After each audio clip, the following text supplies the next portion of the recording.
So one thing I would recommend to parents, and I do recommend to parents, is having a conversation, um, seeing what they're into, seeing how open they are. I know as kids get to be teens and like preteens, they might be a little bit more shut off.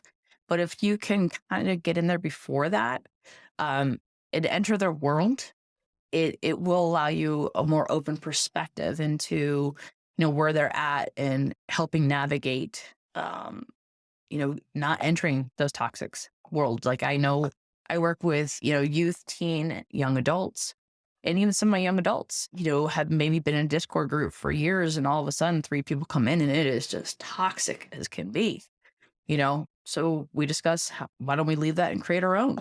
You can create your own Discord with the group that you had that worked well, but it's about opening those communication lines, but also understanding because I know parents will just, let a kid get a game because they just want the kid to be quiet, if you will.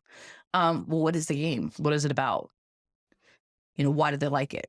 You know, like like I said, opening that conversation and kind of entering their world, not with a kind of look or active disgust or why would you like that or oh that's too much this or too much that, but asking what is their preoccupation with it? What's their interest? Is it because James and John are playing it that they got to play it, or is it something that they actually enjoy? And if they do enjoy it, why? And like I said, creating that open communication, especially very early on, is important.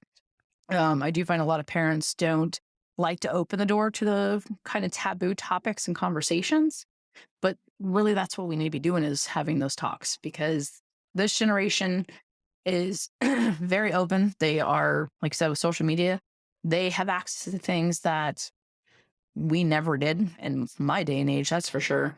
So, if we know that these formats are there, what's going on? And then, if you do find that your child is having an issue with maybe being on the computer too much or raging out when time's up, definitely seek out a counselor, work on that. You know, it's again, it could be a balance for some of my youth. It's hey, you're not going to bed till 3 o'clock in the morning and you're not getting up for school. So okay, let's think about shutting off at 10. A lot of these internet companies right now have apps where you just on off the internet to certain devices. Really easy.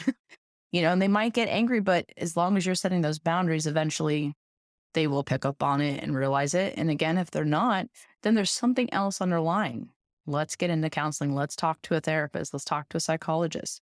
Let's see what's really going on. Because for a lot of youth, they might hide in social media and games because maybe they feel socially awkward. Maybe they're being bullied. Maybe they are part of the LGBT community and they're worried about someone finding out. They might be neurodivergent who can get very hyper focused and 5 hours go by and they thought it was 5 minutes. So it depends. Answer, is up for debate again. But you can see where all those scenarios create different ways of how you would approach it. But I still believe that that starts with communication.